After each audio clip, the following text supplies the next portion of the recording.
And now we want to bring in Hyma Moore. He is the former director of the DNC chair, principal at Cornerstone Government Affairs, and former chief of staff to DNC chairman.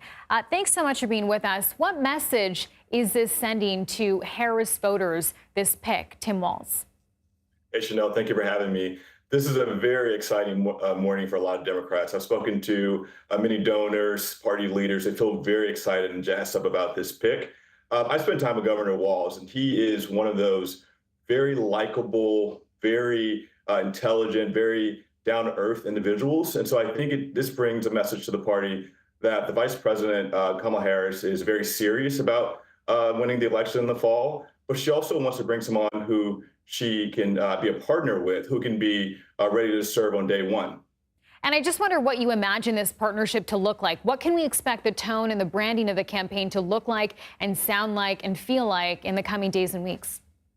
Yeah, you've seen Governor Walz has been all over the news media the last few months. Even without being the nominee for vice president, he's already been out there as Democratic chair of the Democratic Government Association and in other capacities. And so he brings a fresh energy to this race, just as Kamala Harris did when she announced her candidacy just a couple of days ago.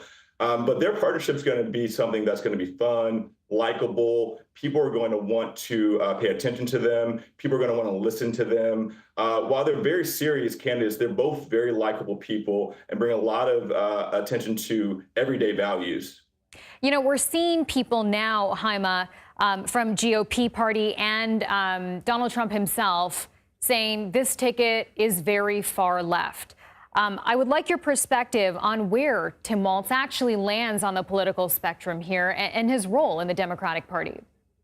Yeah, as my friend Ken Martin likes to remind me, Ken Martin, state party chair of Minnesota, the Minnesota Democratic Party stands for Democratic Farmers and Labor Party. So Tim Walz has been all around the country. He understands the rural community. When he was a member of Congress, half of his votes of his bills were co-sponsored by Republicans.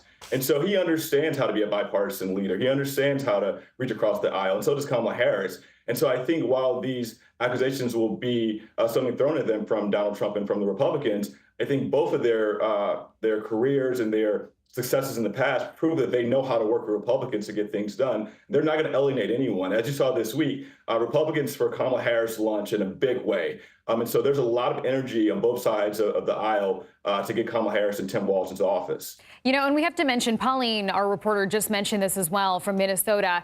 This is someone, Governor Walz, who was criticized for his handling of the 2020 protests following George Floyd's murder. Will that be a problem here? Look, I think people are going to pull as much opposition research out as possible, and they're going to take it all the way back to when he was a one-year-old. And so these things are going to come up every day as we get into this race very seriously. And I think this is the same governor that provided free lunch for students, the same governor that has vowed to protect women's rights to choose, the same governor has been really, really a strong supporter of the farming and rural communities. And so I think as they bring up these opposition research tactics, there's a lot of things that he's done as governor, as member of Congress, as a school teacher, as an Army veteran that are going to be able to point to the sort of person that he is. And I wonder, as someone who does not have a huge national profile yet, what does someone like Governor Walz need to do in the short time ahead of the November election to really get people to know who he is? Yeah, I remember back in 2022, we were on a bus tour with him when he was running for re-election.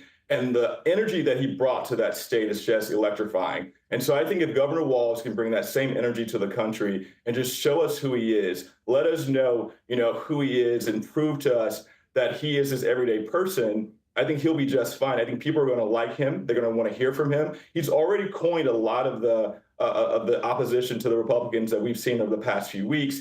I think he's going to be very comfortable with the vice president. He's going to be very comfortable in this role. And I think most importantly, he's prepared to serve as president himself. Okay, Hyma Moore, thank you so much for your time and perspective. Thank you, Chanel.